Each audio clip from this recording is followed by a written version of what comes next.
Hey there, it's Phil Bailey back for another episode of the London, Ontario Real Estate Podcast. We are on to a very special episode today, episode 30. We made it all the way to episode 30, and I thought for episode 30 we would have a very special guest on the podcast, someone who I think is very special to the London community, someone that I've got the chance to know over the last few years, and I think someone who's doing a lot of great things for the London community. I have Justine Jeffries on the podcast today.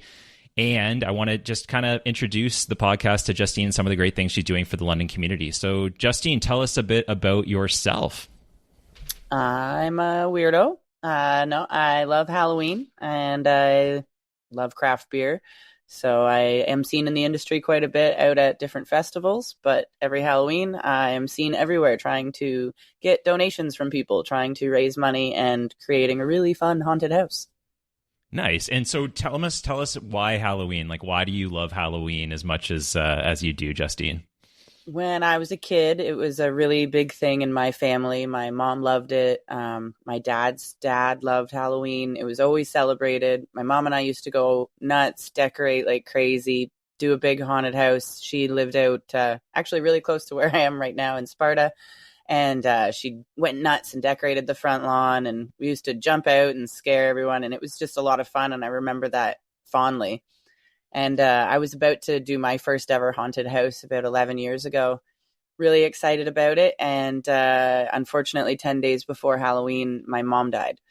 And she overdosed. So I felt that I couldn't do it that year, but every year since then, I've done a haunted house, gone bigger, badder every year. And I added a fundraising aspect to try and do something good in her name and in her honor.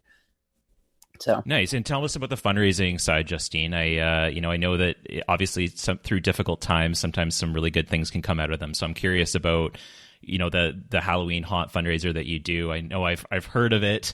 I think, Emily and I donated to it last year for sure. Bought some silent auction thing. I can't remember exactly what it was. We were going through a lot at that time of having a baby, but one of the things we I know is really important to our family is kind of supporting local, the local community as much as possible. But obviously, the mental health aspect of things is really important to us as well, and making sure that people have the supports they need when they go through things that they go through. Right. So, why did you choose? Tell me about that cause. Like, how do you raise money and it's for the Canadian Mental Health Association? Is that correct? Yes. The first 5 years I didn't do Canadian Mental Health. I just did different various charities.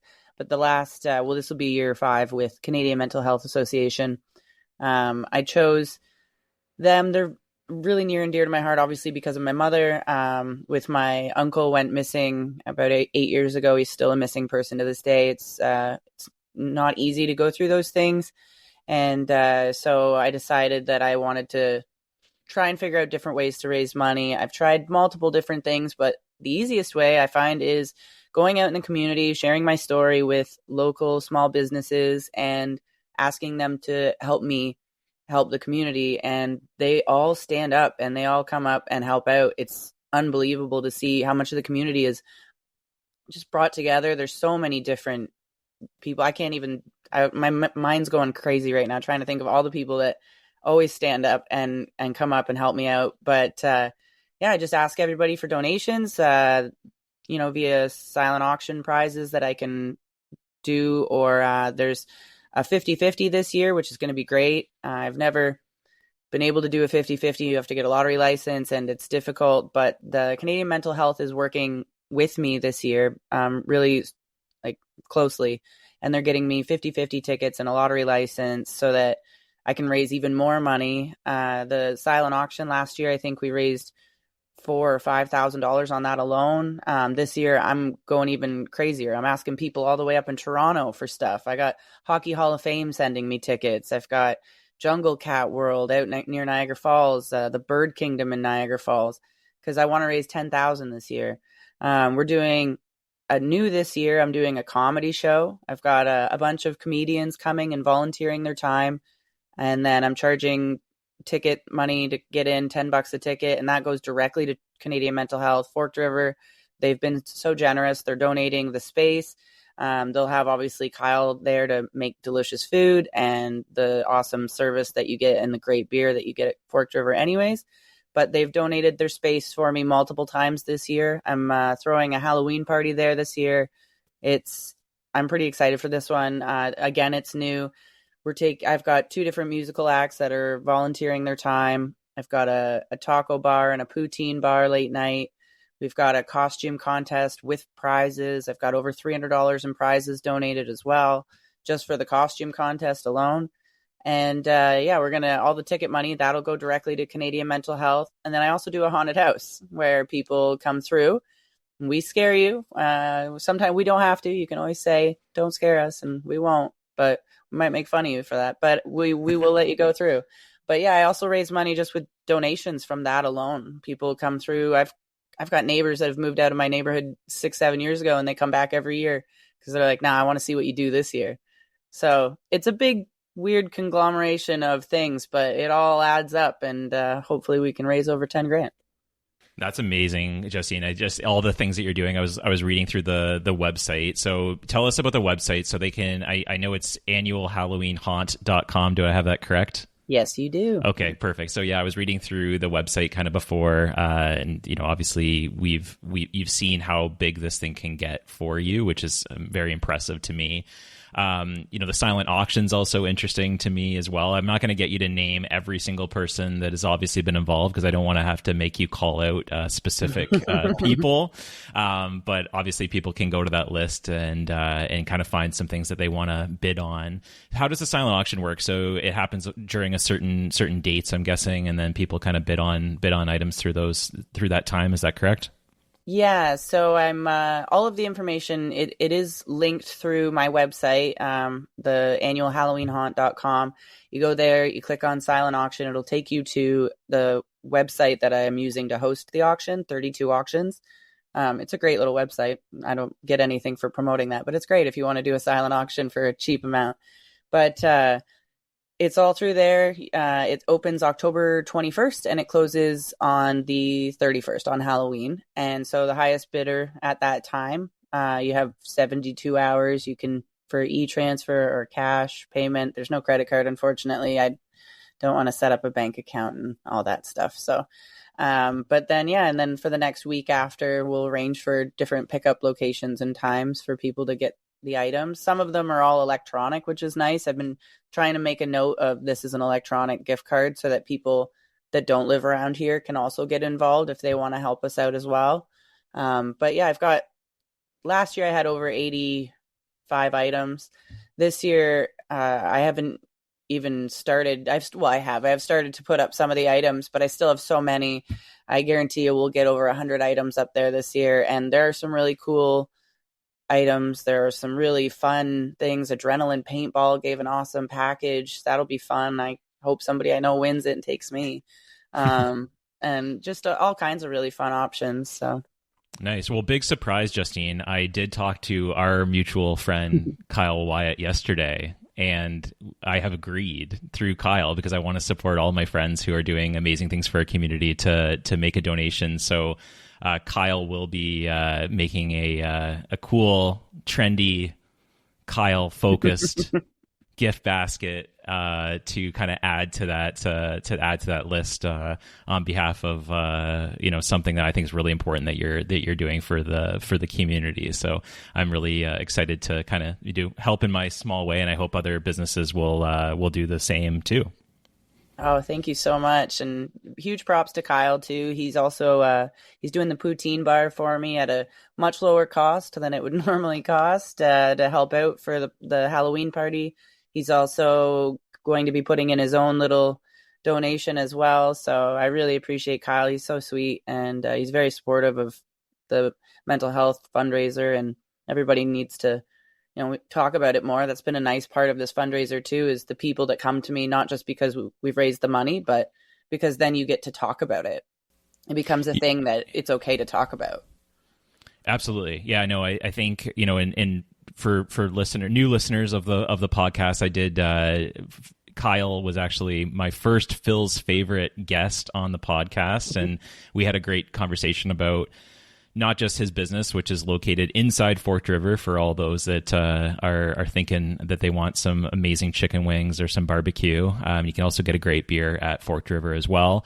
But also just learned a little bit about life from Kyle as well, and just kind of his journey through starting a business, which is definitely something that is a difficult thing to do, as I know as well, and I think many listeners do too.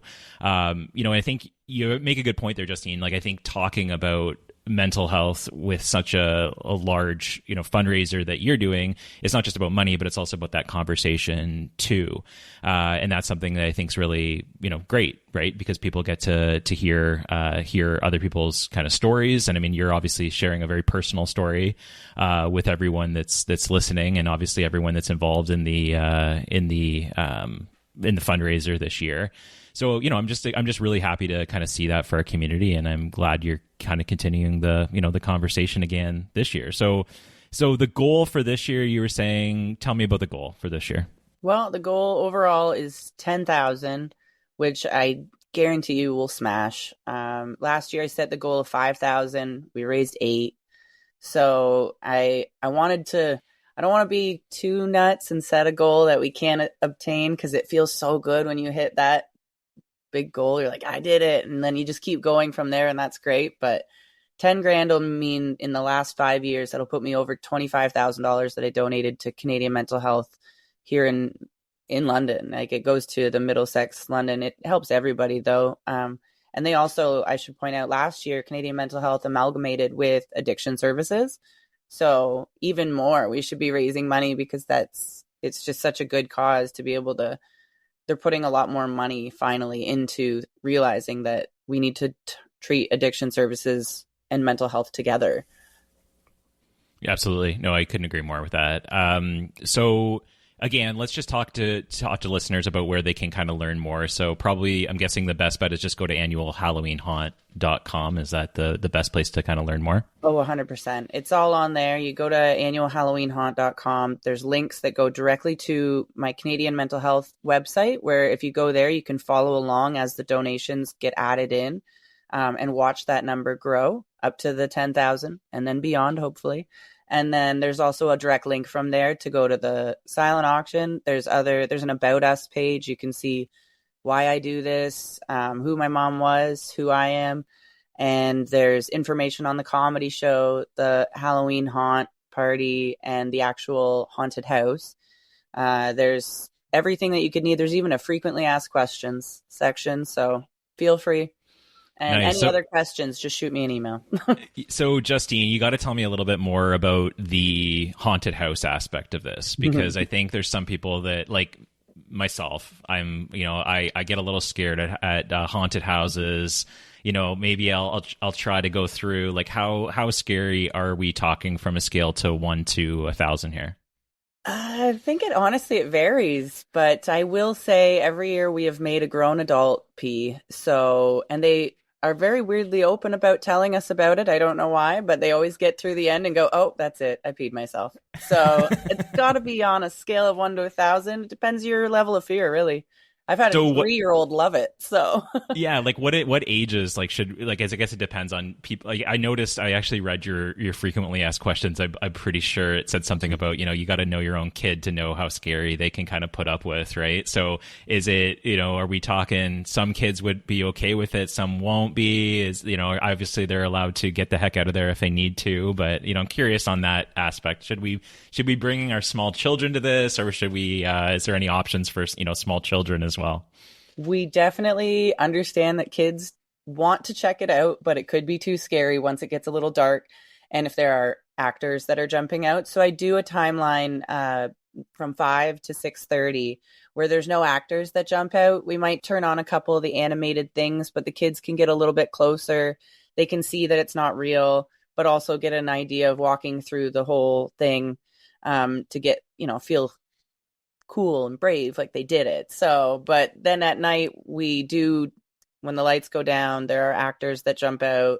All the animated things are on. It's different every year, and there are a lot of screams that come out of that backyard. So it depends on the child specifically. Again, I have had 3-year-olds love it, and adults that, have to pause halfway through. We do have code words. If it gets to be too much, you just yell pineapples. We'll get you out of there. But it could be scary. I don't know. You gotta, like I said, you gotta figure out your own kid, I guess. That's amazing. Yeah, I think the 5 to 7 is an amazing time that you're doing this too, because I'm thinking already that, hey, maybe I can bring my daughter maybe, in a couple years to this thing when she can actually walk. And I'm already kind of thinking, she's probably gonna love this thing, because I can already tell she's a little intense. So it should be fun for her. I'm sure she'll probably be less scared than I am, to be honest. I mean, let's 100%. Yeah. That happens the most, where the parents are like, "Oh no, I can't go in," and the kid's like, "No, mom, let's go." Yeah, I could see that. Yeah, for sure. Okay, so Justine, we talked a lot about the annual Halloween haunt. I wanted to ask you a couple, one really fun question kind of before we wrap up today, because I can't talk to you without talking about beer in one way or another. I think for people that probably, don't know our kind of connection, I mean, basically, and I think people probably see this a lot through the podcast, it's like there's a lot of me drinking craft beer and meeting people. And I think that that's a really good thing, because I think craft beer brings people together in many ways. And, I've been going to, craft breweries maybe a little bit less in the last year, maybe more during the day. But I am kind of curious on, what kind of beer are you drinking right now? What kind of things, is there anything that you've kind of seen lately? Bonus points if it's local, but I'm open to anything kind of in Canada, we'll say. Well, I definitely do drink a lot of craft beer, and I go to a lot of craft breweries. A lot of my favorites are in London, though, so that's good. Obviously, Forked River, we have a connection with Forked River. I've been pouring their Black Sheep, the final keg, at my house. And I also have their Distant Sun, which is an IPA on tap at my house as well. It almost tastes like orange juice, but it's a beer. And then I've got another big favorite of mine is Beer Lab. They're great, located downtown right beside Milosh's. They're going to be expanding in the next little bit into the spot beside them as well, and I can't wait to see what they do when they get over there. Their beer is phenomenal. Nick and Adil are just wonderful human beings as well. And then Storm State, I've actually been getting out there a little bit more often. My dad swears by their English bitter. He goes nuts for the thing. Father's Day, I got him 2 6-packs, and for the day, I was his favorite kid. So it was decent. And they also have the smash burgers out there with Dan, the box lunch burger therapy or whatever it is.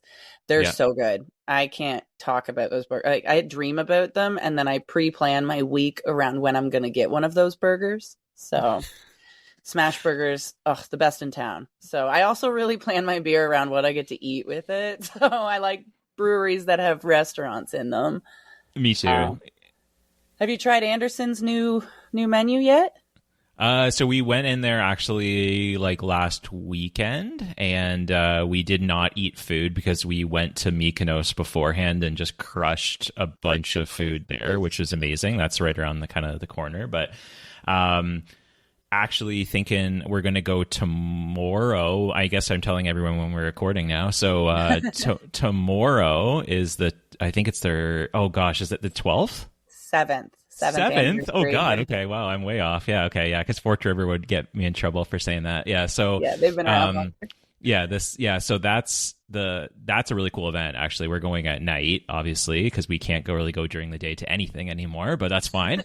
I'm very happy with my choices in life. But so we're going to go at night to that. And I mean, that'll be a really cool event too. So it's a cool London, really London event. Lots of great music at that. And you can just buy a ticket. I think it's only $15 or something to get in. You get drink tickets, and you get, I think, a glass to take home usually, and a bunch of other cool stuff. So, and I think there's free ice cream. So, I mean, I can't really see why someone would say no to that. But it's interesting you mentioned Stormstade too, Justine, because we just went to Stormstade maybe a couple weeks ago, and I had that, I don't know what they call it, but it's like a slushy beer thingamajigger.